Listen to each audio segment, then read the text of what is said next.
ഈ മർക്യസിന്റെ ഒരു പ്രധാനപ്പെട്ട ഒരു കേന്ദ്രമാണ് അദ്ദേഹത്തിന്റെ. അതുപോലെ ഹെമിംഗ്വേയുടെ നാട്, ഇങ്ങനെയൊക്കെ ആയിട്ട് നമുക്ക് ഇപ്പോൾ ക്യൂബയിൽ ഒരുപാട് നമ്മുടെ നൊസ്റ്റാൾജിയയുടെ ഭാഗമായിട്ട് ഉണ്ട് കൾച്ചറൽ. ഇപ്പോൾ ഫെർണാണ്ടോ സൊളാനസ് പോലുള്ള ആളുകൾ, അതിനോടൊപ്പം രാഷ്ട്രീയത്തിൽ ചെഗുവേര, ഫിഡൽ കാസ്ട്രോ എന്നുള്ള പറഞ്ഞാൽ നമ്മുടെ ഒരു നാട്ടിലുള്ള, നമ്മുടെ വീട്ടിലുള്ള, നമ്മുടെ ചുറ്റുപാടുള്ള ആളുകൾ തന്നെയാണ്.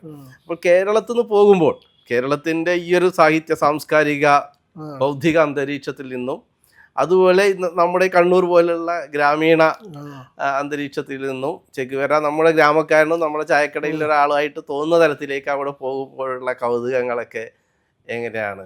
അതുണ്ട്. ഇപ്പൊ ഹെമിംഗ്വേയുടെ എന്ന് പറഞ്ഞാൽ ഹെമിംഗ്വേ പോയി ഇരുന്നുകൊണ്ടിരുന്ന റെസ്റ്റോറൻറ്റ്സ്, ബാറുകൾ, ഇതൊക്കെ അദ്ദേഹം ഇരുന്ന സീറ്റ് ഒക്കെ ഉള്ള ഫ്ലോറിഡീറ്റ എന്നൊക്കെ പറഞ്ഞിട്ടുള്ള ഒരു റെസ്റ്റോറൻ്റ് ഒക്കെ ഉണ്ട്, ഒരു ബാർ.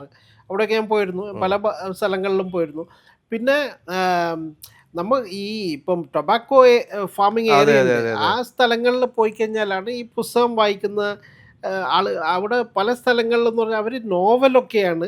ഏതെങ്കിലും ഒരു സ്ത്രീകളുണ്ട് ഒരുപാട്, അവർ സ്പാനിഷിലാണ്, അത് അവർ നോവൽ വായിക്കും. അത് ഒരു ദിവസം കഴിഞ്ഞിട്ട് അത് പിന്നെ മുഴുവൻ ഒരു ദിവസം വായിച്ച് തീർക്കാൻ പറ്റില്ല, അത് അടുത്ത ദിവസമായിരിക്കും. അപ്പം വായിച്ച് മറ്റുള്ളവർക്ക് കേൾപ്പിച്ചു കൊടുക്കും.